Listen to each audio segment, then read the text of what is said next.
Okay,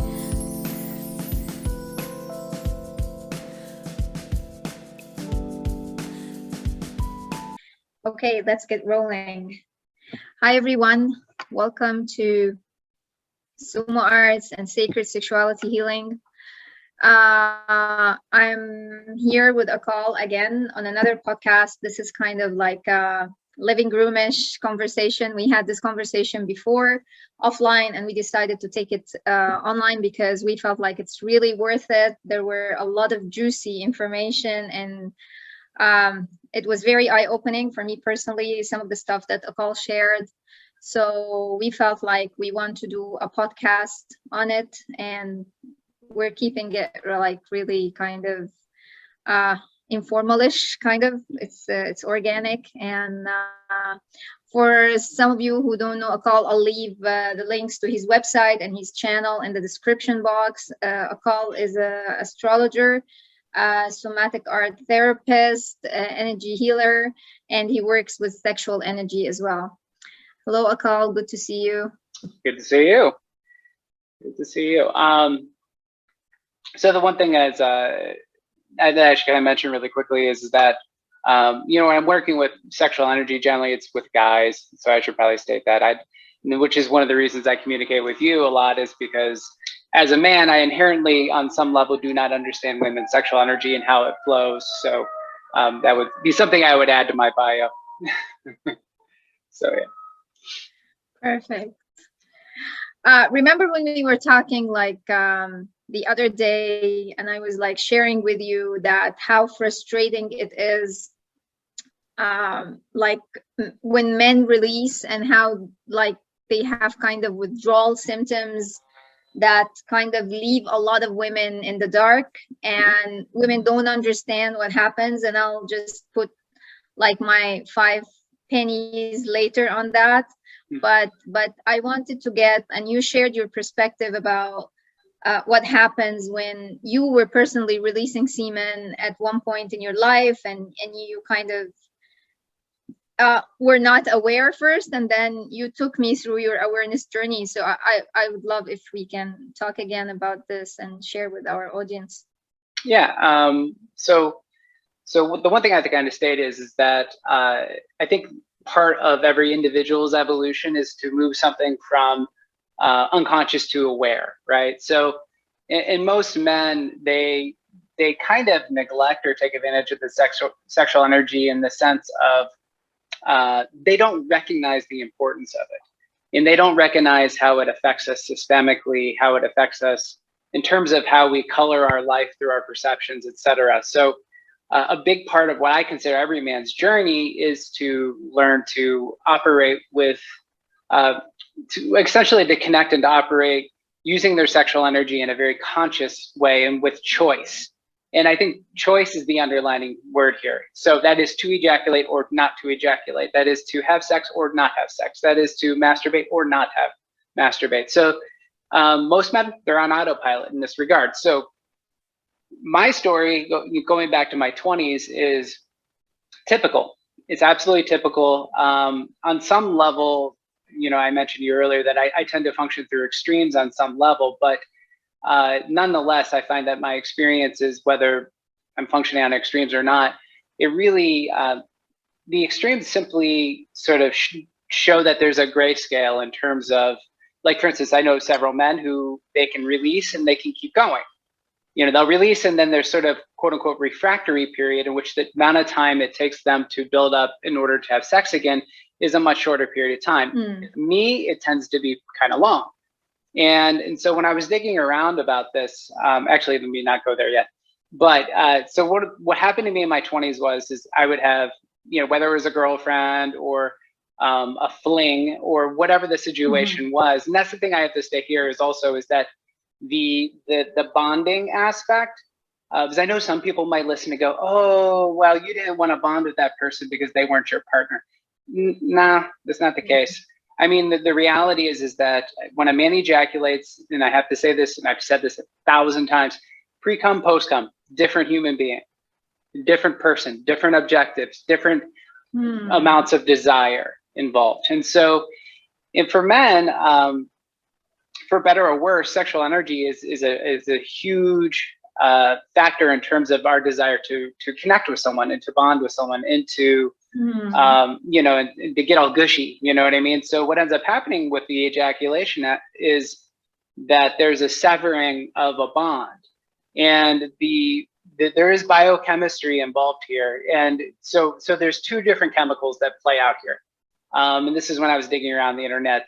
It was interesting to kind of start reading about these things, because I remember these when I was back in college, and I never really, you just kind of learn and regurgitate in college. And so what ended up happening to me is I was learning these things, but it really didn't sink in terms of the importance until I kind of reflected on the bigger picture. But the two compounds I'm thinking of is oxytocin and prolactin.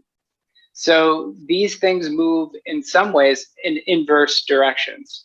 And what I mean by that is that, so there's with orgasm for men and women both, there is a huge increase in oxytocin, which is the sort of bonding hormone. However, women's increase is way more. Right. Way more. Yeah. Exactly. And so with men, though, what we have is when a man ejaculates, well, first off, even through the whole sexual process, men never get the increase in oxytocin even remotely close to what women experience. That's just during the sex itself. And so, in other words, we're kind of, in a lot of ways, I'm speaking very generally here, we're not constructed to bond at the same level that women do. No. And this is one of the big challenges that we're kind of talking about today. So what ends up happening with ejaculation is that men will get an initial spike in oxytocin immediately after orgasm, and then it decreases in about 5 minutes. So the window of opportunity to bond deeply is 5 minutes post-ejaculation. And what ends up happening inversely is that prolactin ends up increasing. So as prolactin increases, what that means is that prolactin's connected to sperm production. So that increases, it decreases desire, because I want to say that it operates as an antagonist to dopamine anyway. I'm not going to go there. But the point is that there's a chemical that shuts down desire. And so biologically, there's a book I read, I can't remember the title, but the name of the book basically was alluding to the fact that men are not meant to be monogamous. And I disagree wholeheartedly with that. It goes back to choice again. And I think certain men probably are not meant to be monogamous. I think certain other men are definitely meant to be monogamous. So it's individual choice. So any sort of broad epidemiological, brushstroke, making an assumption that all men should be like this is out the door. Now, so what ends up happening is that there's this prolactin goes up, oxytocin goes up briefly, then dips. The woman is still surging with these things. Yes. so she still wants more connection. The guy is like, I'm done. And so here's the issue. Is depending on what the refractory period is, the amount of time it takes for a man to recharge. And again, some men have way more prolactin, which means that their tendency to, I guess their refractory period is much, much, much longer because they have so much more of this particular compound. Now, some men have very little of that compound, and so they can recharge much quicker. And I don't want to limit all this to the biochemistry of it, because obviously there's the individual experience. Now, my individual experience is, and I guess I would be a high prolactin person, but what ends up happening for me is that in my 20s, I would just totally unconsciously, I would ejaculate, and then I would always get this feeling of like, I need some space. And the analogy I always use is a dog that's wounded. So you have this wounded dog who, and it hurt its paw or whatever it is. And usually dogs, they don't want to be around people when they're hurt. They don't want to be around anything when they're hurt. They'll go wander off somewhere in order to lick their wounds and to heal. And so myself, that's how I was. I needed to find some separation because there is a sense of loss is what is felt. And I want you to, I just wanted you to talk about this. I don't think men get this. I don't think men get that there is this release is actually loss of vital force energy. They don't get that. Mm-hmm. They don't get that. So maybe you can just kind of like shed light on that a bit. Will do. Uh, what I think, what I think is really funny is there's men who I have counseled. They're like, "Yeah, I'm losing semen, but that's just the fluid." Like they don't understand that there's two levels here, right? So you have the actual Yeah. fluid, and then you have the energy that's attached to the fluid. Yeah. And so the thing is that when a man ejaculates, the energy goes with it. So unless, and again, I'm thinking of most average dudes in their 20s don't have any tricks in order to reduce the energy loss. That's one of the things I do is I teach men tricks and how to reduce the energy loss. And uh, so one of the things is that guy releases pre-cum, post-cum, we're different person. So once the horny feeling has diminished, his desire to bond is also generally diminished. And this doesn't mean that he won't cuddle. It doesn't mean that kind of thing. But again, it's a spectrum.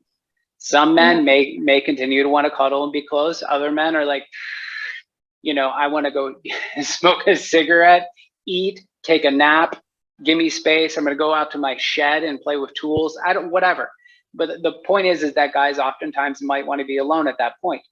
And the issue is if there's a dating situation here, and I've had women express this to me in my 20s, and they express this to me in my early 30s, and the whole bit is that, again, this is when I was operating from an unconscious place, that hey, you become so distant, and they didn't equate it to the ejaculation because women don't ejaculate in the same kind of sense, so they don't know that there's this actual loss of something.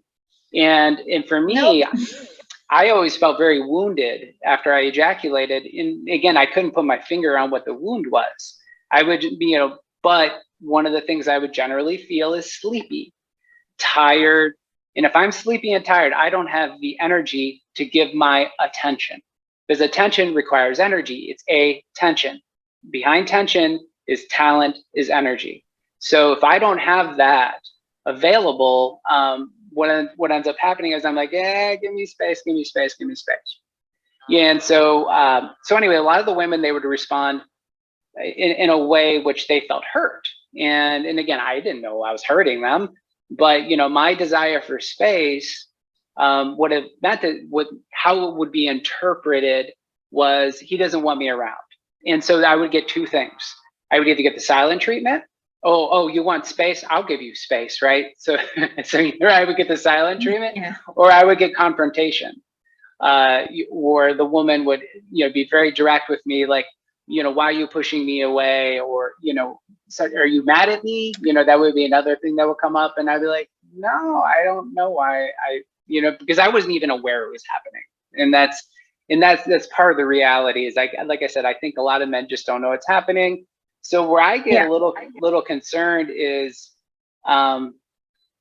because if let's say there's a something culturally that comes into play here.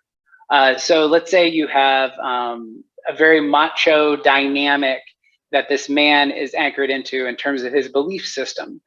And so he's got a very macho dynamic, and basically he thinks that women shouldn't have pleasure, or whatever this kind of macho crap is. So the whole point is they get on top, they have sex, they get theirs, and then they're done.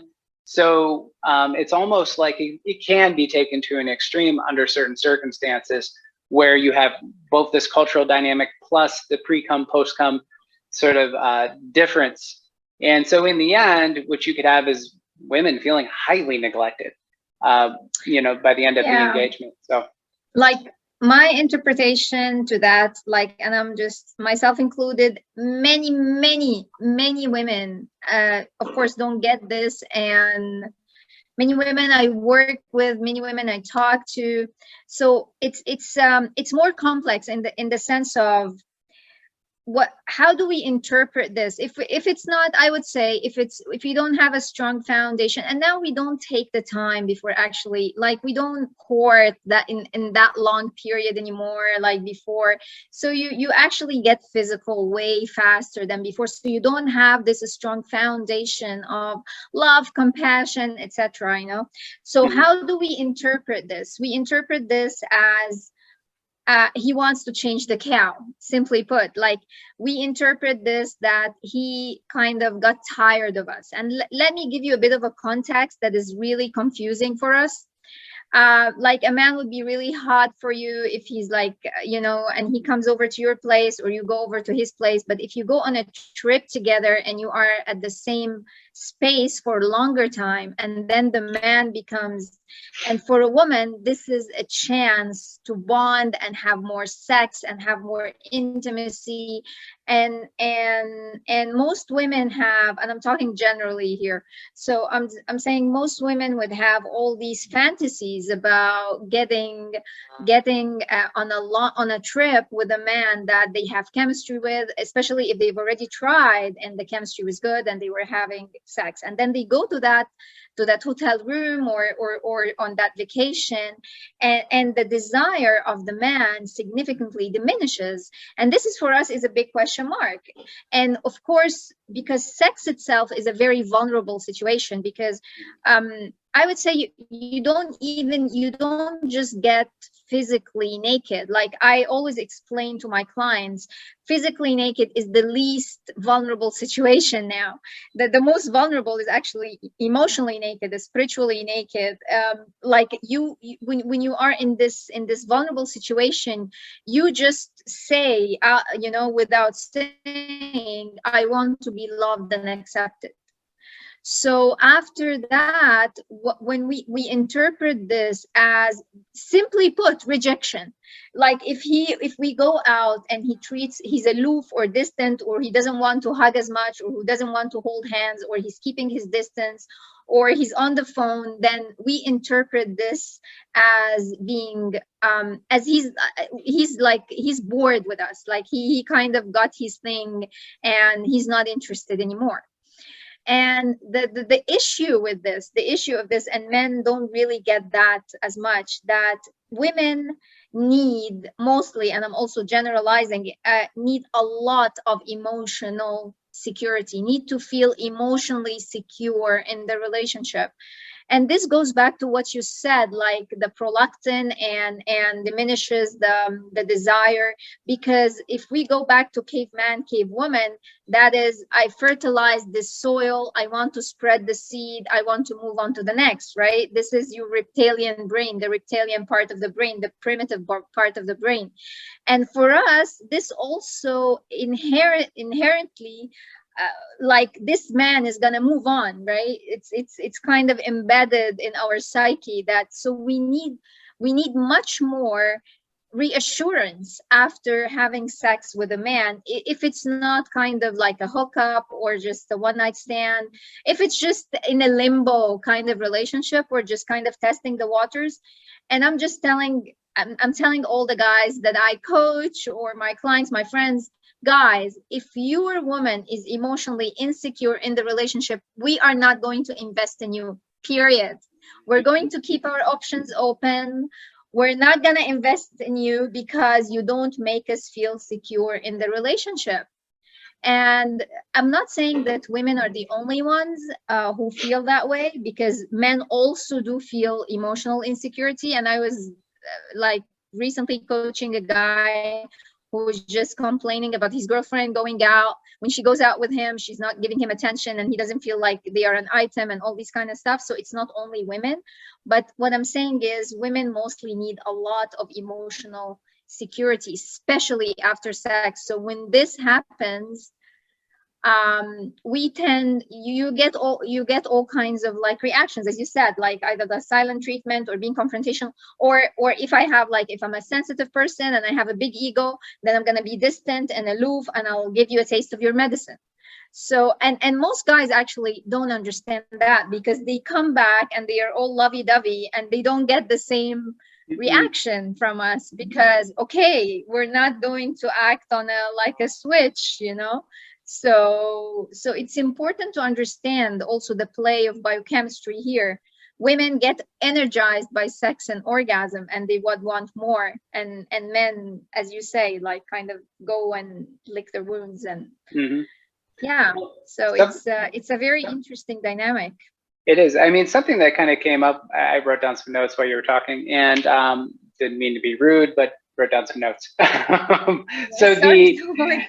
uh, It's okay. so yeah, the thing that I wrote down was actually you mentioned this whole idea of changing the cow, and first off, the term always made me kind of laugh a little bit, but I get it. So here's the interesting thing is that it's either change the cow or change the sexual act. So in other words, I need more spice in the sexual activity. Something that provokes him mentally. So that if you get stimulated here, you're going to get stimulated down there, kind of idea. But that's what I would call top-down stimulation. So as opposed to bottom-up, and I'm not saying one is better than the other, but there is bottom-up stimulation, which is that life naturally presents itself, creates a stimulation, and then the man rises to the occasion. Whereas up here, it's usually provoked through a fantasy, a kink, role play, or something psychological in nature to create the stimulus from down below. Pornography would be a top-down stimulation. So, but here, the interesting thing that kind of came up is that, so this idea of changing the cow or changing the sexual dynamic, it never works. It's a constantly escalating process, because if the same pattern is happening over and over and over again, which is attach, detach, attach, detach, attach, detach, chronically over time, that gets, it's very interesting to observe what happens there, because what ends up happening, obviously, yes, it's the biological imperative to reproduce and to spread one's genetics, but we as human beings, and I always bring up my master, the squirrel. So I had a very powerful experience of a squirrel once, where I was in the woods and I was feeling really heavy and depressed one day, and I saw the squirrel running around doing squirrel things, right? Which is like getting nuts and burying nuts and doing what squirrels do. And I remember hearing a voice in my head when I was connecting to the squirrel, which the squirrel says, the only thing here that isn't present is you. And because squirrel the level of cognition isn't functioning in a way where they're like playing with the dualities. Squirrel's like, yeah, I need to store up nuts for the winter. Done. Ants are doing what ants do. Mushrooms are doing what mushrooms do. Every living thing is simply doing what it's doing on an instinctual level. Human beings, we have this cognition that says, yes, I can function on an instinctual level, which means that I could be, polygamous, and I could have sex with this person and this person and this person and this person and this person and spread my seed like so. But again, that's to perpetuate the species. As humanity has learned that, sex can be used in all these different ways. It's not just for reproduction, it's also for pleasure and all these other things. And what ends up happening is that we also kind of realize along the way that, particularly as life got more expensive, we started to realize, geez, there's this kind of side effect to me inseminating multiple women, is that now I've got multiple kids that I have to take care of. So this doesn't make sense. So monogamy is the solution regarding this whole desire to spread the seed repeatedly.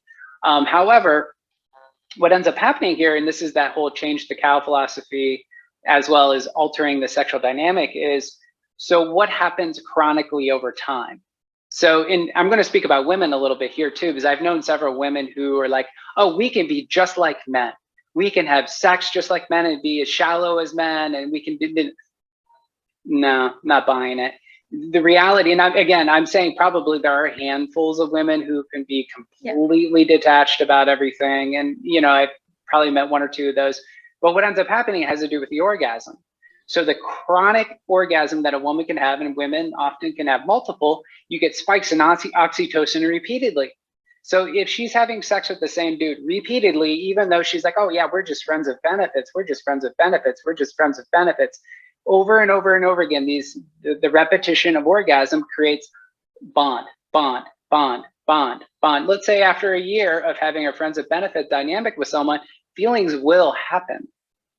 And so that's something that happens. And then with a guy, it's the detachment. Ejaculation, done.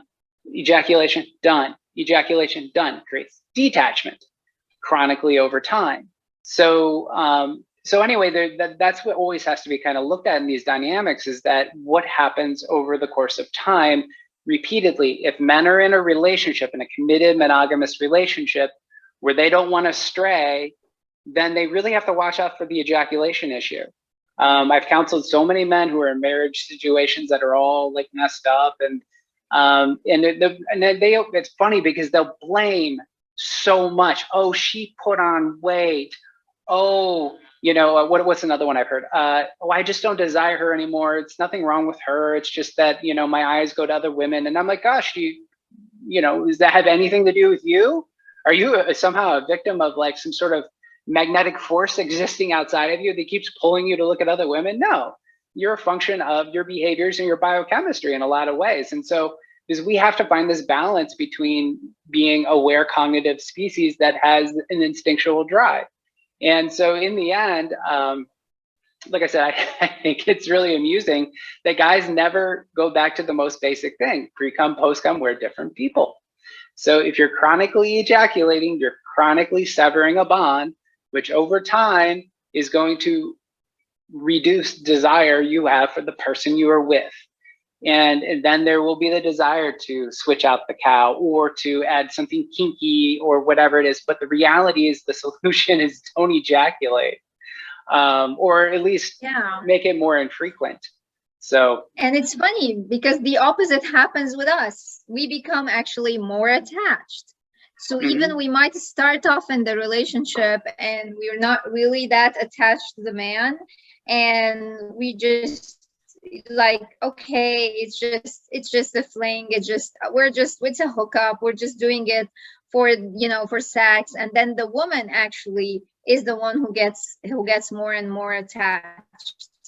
So yeah, it's just a very interesting dynamic. But so not every, like a lot of men don't want to go into the rabbit hole of like the semen retention practices and doing all this and what I've seen is so many of them actually don't see the real benefit of that and don't see the real value of that.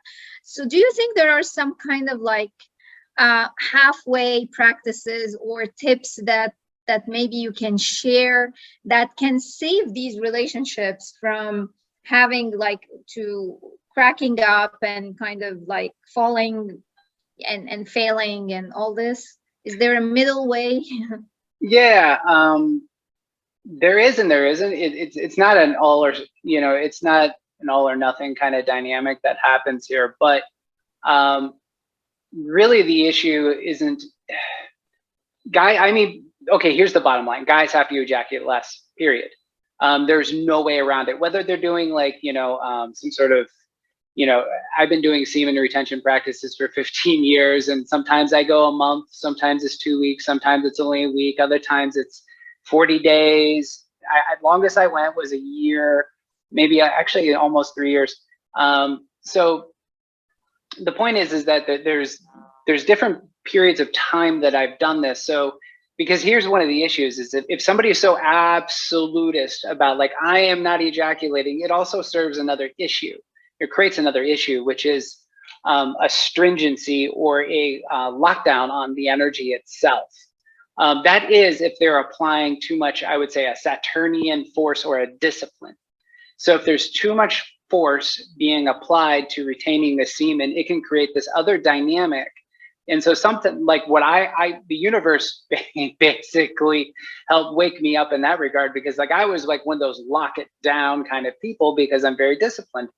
I've been doing yoga every day for 20 years and I'd never miss a practice and this and that. I'm very disciplined. It's natural for me. So, but one of the issues there is repression.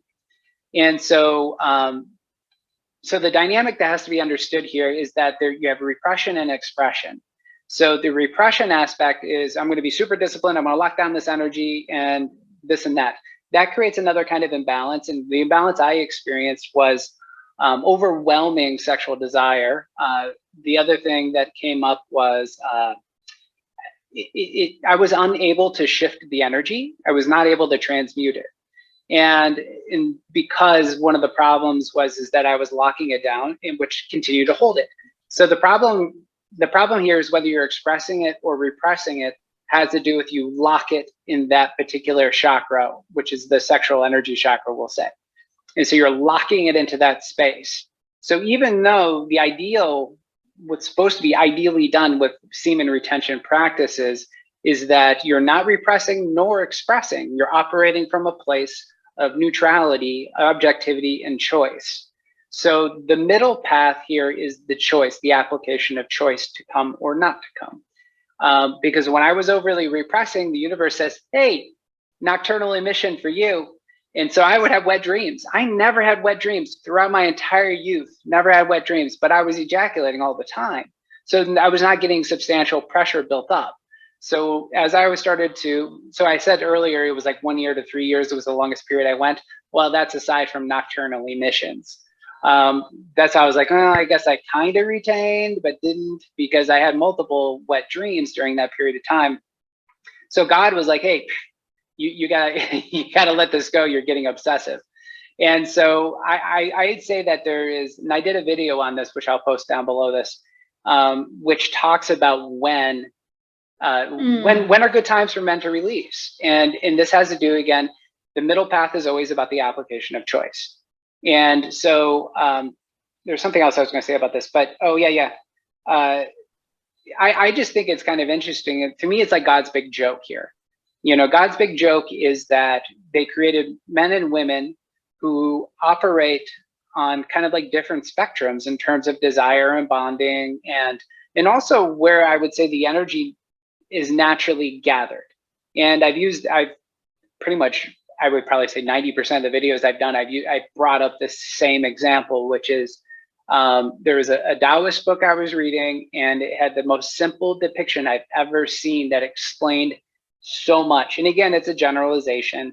And I have to say, I always have to say that, oh, it's a generalization, because I can hear guys and women in the background. I was going about like that. Yeah, generally we are like this. What we are like is men, stick figure. You can picture a stick figure. You have a plus sign by the genitals and a minus sign by the heart. Women, plus sign by the heart, minus sign by the genitals.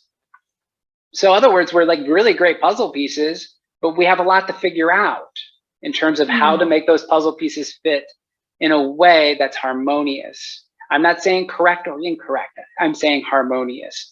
Harmonious there's no judgment here about something being right or wrong. It's simply like, hey, this is working or it's not working, you know? And so what ends up happening is if a guy is ejaculating, the energy, so he has this opportunity. And this is part of what transmutation is. Guys think, oh, I'm transmuting the energy, I'm going to be able to, like, you know, paint a masterpiece or do something creative or to build my business and earn more money. And that's very egoic thought. The reality is it's simply about elevating the energy to the level of the heart. And so once the energy is elevated to the level of the heart, this is the balance point from the higher chakras and the lower chakras. So once you're operating from the heart, you kind of have access to both. And heart gives you courage and bravery, which is needed in life in general, but it's also needed if you are a meditator and you're going into deep other states of awareness. I've had many deep states of awareness I've fallen into where I was not heart-centered, and it was terrifying. You fall into a void, or, you know, whatever kind of weird stuff comes up in meditation sometimes. But so for me, that's like, you know, one of God's big jokes is that there's a lot to figure out here. You know, it's not as simple as penis inside vagina, ta-da, right? There's energetic dynamics that have to be understood, because I've had this thought a million times. Why is it that human beings don't have a mating season, right? Like, you know, every other animal has, like, seemingly has a mating season. Humans, like, we're like, all year is mating season. And you know, and that's, yes, I mean, I think that maybe we're less motivated certain times a year than other times a year. Perhaps the winter is not as exciting, but some people think winter is a better time to have sex because it's all cozy and warm inside and, you know, whatever. The reality is, though, is that it's kind of one of those things that I've always speculated about is why humans don't have a mating season. It's because we have the capacity to use sexual energy for other purposes, which is the elevate consciousness. And it's also to elevate our bond between, if you're in a relationship with someone, to elevate that bond. But the responsibility the man has to take responsibility for the sexual energy if he is interested in elevating the connection between him and his wife or girlfriend or whoever it is. So, so anyway, yeah, there's someone else I was going to try to get remember. So I have like one of the modules I teach something called cosmic sexuality, and in this module, which is, it actually, of course, it's also with kind of adheres to sexual energy transmutation and semen retention and and whatnot, but it actually does not favor that a man, when he wants to release, should not release with his partner. So this severing of bond does not happen. So in this module, for instance, or in this, they kind of talk about more releasing orally with the woman, or that the woman maybe swallows, or something of, or releasing on his own, so not to sever the bond between him and his partner. And I remember that one of the texts or books that I've read, they called this phenomenon specifically, and I don't remember where I read it. It's called the Black Widow effect. They call it the Black Widow effect, like when a man, kind of like this severing of bond happens with the woman, that he does not want to connect with the woman after ejaculating or releasing the semen. So what do you think about this? What do you think when a man releases? Should he release with his partner and naturally just ejaculate and kind of like, or how do you think they should release? So let me see if I understand what you kind of explained. So this module you're looking at from some sexual education thing, it says that the guy should, if he's going to release, he should do it through masturbation or otherwise, correct? Like, or in her mouth, or like or orally, but not I don't agree. I don't agree for a couple reasons. Well, I agree on one level, which is when men masturbate and ejaculate, the biochemistry involved, that's this prolactin, et cetera, he doesn't get the same level of elevation in those biochemicals, right? So he doesn't get the oxytocin either. So masturbation is a flat experience for most men. There is an elevation of oxytocin, which makes me laugh. These guys are looking at pornography. So the same thing I mentioned earlier, which is chronically doing something repetitively over and over and over again. It affects men too, because the reality is that men do get elevations in oxytocin, which means that there is a bonding factor here. It's less extreme, right? So men do want to bond chronically over time, but the question is the disconnect from, from the prolactin. I'm going to use prolactin and oxytocin like they're a thing. The reality is what we're talking about is connecting and disconnecting. So men have the capacity to bond, and so they bond, and then they release, they bond, and then they release, and they bond, and then release. And again, it really has to do with the depth of bonding, but over time, it creates an attachment just the same.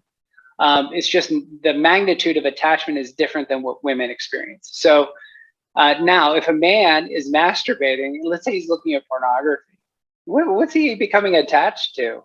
A screen. Yeah, he's becoming attached to something he's fetishized. Because I don't know a single dude who doesn't whack off the pornography, isn't looking around for that perfect scene. You know what I mean? And so we end up fetishizing certain scenes or particular porn stars or whatever it is. And the reality is like, we don't even, this is unconscious behavior. Like, guys are not asking, is that really what I want to bond with? And then they wonder, like, when they get porn addiction, like, gosh, why is it so hard to break porn addiction? I wonder. So one of the things I thought was, we're talking about here is this, what was it? It was conditioned bonding. So going back to, that's right. You were talking about when to releasing. Discharge. Yeah. Right. So the releasing thing is, all right. So the magnitude of orgasm is incredibly important here. So I would say that if there needs to be communication. So she needs to understand that this is indeed a pattern that exists in men, which is we're going to bond during a sexual experience, and then we're going to need to lick our wounds a little bit. And so if she understands that this is a dynamic, she's less likely to be hurt, or at least not as hurt. Yes. And yes. So again, this has to do with both sexes needing to be conscious of something that's occurring. Now what ends up happening here, so if a guy's ejaculating in a woman's mouth or on her chest or wherever, or with a computer screen, like, to me, it's mind numbing to even consider this, because if I'm interested in cultivating a bond, whether I'm ejaculating with my partner or not, how do I explain this? I'd rather bond. Or let me go back to the energy loop. So Tantra, there's an energy loop that exists in Tantra. I pressurize my partner pressurizes me. This increases the magnitude of orgasm. The greater the magnitude of orgasm, the greater the surge of dopamine, oxytocin, etc. So if the magnitude of orgasm is significant for a man, he has a much more intense rise in oxytocin. And this is more likely to generate a bond than him jerking off to a computer screen. And the reality is that a lot of men I know who messed up their relationships, they've messed it up because of masturbation. They've messed it up because they're ejaculating not with their partner. And so also in terms of energy loss, if you ejaculate with a partner, you also have a cycle. Her energy will essentially pressurize you, and you will pressurize her. So there's still less energy loss if you're releasing with a partner versus masturbation.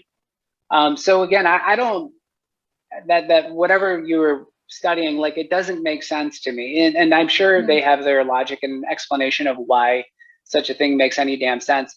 Again, the reality here is that I'm thinking about magnitude of orgasm. That's how I look at it. And so you can look at it from a scale of 1 to 10. 1 is like, normal, there's nothing happening.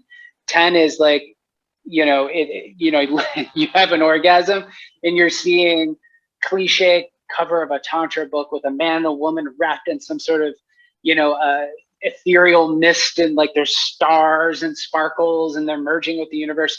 Okay, so what we're wanting to do is we're wanting to build up to that point, right? So if you're masturbating, you're never going to get past a 6. So it requires a partner kind of situation in order to get to a 7 and 8, which will give you a greater flux of those chemicals, which will then lead to a greater potential for bonding. So anyway, yeah, I think there's a lot of ways to look at that kind of idea. I think I know what they're saying is, like, they're basically saying that if you ejaculate alone or in her mouth, then somehow the bond being severing isn't as intense or something. Like, I don't get it. Something like that. Yeah, something like that. But I'm very curious about this term that you used twice. One offline in our conversation when you said something about because the pressure is gone, because the pressure is gone. When the pressure is gone, the man's desire is gone. And now also you use the term pressurize. So can you explain a bit what you mean here by pressurize, when you said pressurize each other, and when you say that the pressure is gone, so the desire is gone because the pressure is building up? Yeah. So can you explain about this a bit? So emotion, energy in motion is pressure.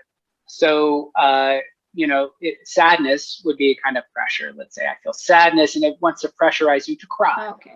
And so anything that's leading, it's like a geyser. Everything is like a geyser. Every emotion is like a geyser. Hunger is a pressure. So the hunger, it drives you towards something, right? So sexual energy happens to be an extremely loud voice, and it is an intense pressure. Some men are very uncomfortable with sexual energy. And it's funny because men are so obsessed with sexual stuff. We're so focused on it, but yet we're kind of cowards. We're kind of cowards, and they're like, oh my God, I'm horny, I gotta rub it out. I'm sorry, I'm making fun of you guys, yes. But this is a reality. And I was actually rather disgusted with myself when I started realizing these dynamics of how incredibly, I guess, I'm trying to find a term that's not totally derogatory, but the point is I was flaccid as a person. I was like a jellyfish as a man. The reality is that, oh, horny rises, I got to get rid of it. Oh, I can't deal with this sensation. When I started to really like connect into this power, that's the word power. It's a power and it's a pressure. Hunger is a power, it's a pressure. Some people, they don't eat. These are cranky people. They will change who they are as a human being if they don't eat. And if some, God forbid, knock on wood, if humanity is ever confronted by massive starvation and famine or something like that, like I'm going to go isolate myself, because the people who can't handle fasting, they will come for you. They will come for your food. And because it's such an intense pressure. And sexual energy outside of, let's say, hunger and thirst, I would say is a good solid number 3 in terms of very loud pressures that express themselves through our experience. So that's what I mean by pressure. And when you say men and women pressurize each other, so the energy is, what do you mean by that? Yeah, so I'm thinking about human design systems. So one of the systems I work with is human design. It's a Western or a tropical astrology-based system that also has the I Ching included into it, as well as Kabbalah. And so, and I'm not going to go too much further into that, but what it demonstrates, and this is what I really love about the system, is it shows the different chakras or energy centers. And so you can get, the man and the woman, or the man and the man, or whatever the coupling situation is, because the reality is that coupling is an energy thing. It's not necessarily a gender thing. So, yeah, I mean, in terms of reproduction and all that, yes, perhaps it's a gender thing, but the reality is that it's simply two eyes come together, they create a we. And so this we that is created is the conditioning field of the two auras that are intertwining. And so, other words, when I'm around certain women or men, they'll come into my energy body, their energy affects my energy. And what it ends is we end up generating this we in between, but in the process, I'm being conditioned. And so the way you can think about this is that you're around certain people, they bring out certain talents in you, right? And people are like, oh, well, that's just how people communicate. Well, what do you think energy is? Energy rises up and it causes communication. Energy rises up and it causes all sorts of things. So this is all it is. It's simply energy comes up before the mind grabs hold of it and gives it a storyline and expresses it. But the reality is, on a fundamental basic level, it's simply energy that is flowing between two individuals. And so, and again, a lot of this is unconscious and a lot of it is conscious. So when you're around somebody frequently, what ends up happening is you could say even early on, like I've had relationships where early on, I'll do like energy work on a girlfriend or whatever. And so if I'm doing energy work on her early in the relationship, my energy will be more impactful because it's new energy and it's there to catharsis and to release some pattern perhaps that she's holding. And so over time, those patterns start to work their way out because we're constantly connecting in this we field. And so the conditioning is an evolution. So we start to evolve as human beings. Relationship is a massive evolutionary pressure or force. And so, so basically over time, when I'm work on her, still continue doing energy work, it's not as impactful. It doesn't mean that doesn't transform her, and it doesn't mean that I'm not helping her balance, but it simply means that her responses aren't as extreme because it's not as novel and it's not as new. And so the pressure is not hitting the same places in the same way. And so that's essentially what I mean by pressure, is that there's this intertwining of energy that exists. And so going back to the human design system, I can see this as a diagram. And that's what I really love about it. It's kind of like a way I can quantify that these dynamics are indeed occurring. So, but that's what I mean by the sort of pressure between two individuals. So I think the takeout, I would say, or the takeaway from that podcast, especially for men and women, that biochemistry play a huge role in the dynamics of relationships after a sexual interaction. And it was really kind of very eye-opening for me, because we tend to be reactive as women immediately, and men, actually, most men are completely clueless about their withdrawal symptoms, and they think that it's the natural progression after releasing semen, that they have to be that way, tired, want to just, they take it as an kind of like an innate response, which is not. And they also act accordingly. So I think the big takeaway here is women need to understand what goes, what men go through when they release semen, and men need to know that there is a huge consequence to releasing semen. And if you really want to maintain desire for your partner, you have to at some point abstain from releasing your semen, because then you will not have any desire for your woman. And you would think that if you change your partner, it's going to change, but no, it's the problem is in the process. So I think that is, I'm so glad that we had this conversation, because so many people don't have no clue about this. So many men think that they lost interest in their women, but it's actually the process. And so many women think that men lose interest in them after having sex with them. But what happens is that their biochemistry changes, and it's a completely different dynamic. What happens is we get energized by sex and orgasm. And if you're kind of like a person who likes to have sex and energize, you would want more and more and more, and your partner won't be there to kind of meet you in that desire, because they operate on a completely different level, energetically and biochemically, if you will. Right. So I'm just happy that we kind of I don't know, demystified these things in this conversation. Well, I mean, I guess one final thing I kind of bring up real quickly is that this severing of the bond thing. Yes, it does happen with. Excuse me. Sorry, I just blew out everyone's ears. But so the severing of the bond thing that happens with ejaculation is a thing, but also it shouldn't be blamed. And what I mean by that is that sometimes a relationship is simply not meant to be, in the sense of I think every relationship dynamic, we have to kind of go into it openly, and meaning like, yes, some relationships are meant to be short term, because again, relationships are evolutionary. So once that evolution exists, where the we dynamic between the two eyes has evolved to where it needs to be at that point, they say, well, God, I'm going to make this sound really bad, but when you do a business plan, they tell you have to like factor in an exit strategy. So in some ways, not that a relationship is like a business plan, but when you go into a relationship, you have to kind of stay open and not get to, I personally am very, and I'll blame the fact that I'm a Pisces and I'm very watery by nature, but I love fantasy, and I will fantasize a relationship 10, 15 years into the future. And it's not realistic. It's not realistic, and it's not considerate of the other person. So going into a relationship, tabula rasa or blank slate, I think is incredibly important, where it's like, hey, we're going to see where this relationship naturally evolves. If it evolves along a traditional path towards, let's say, marriage and that kind of thing, then bravo, great.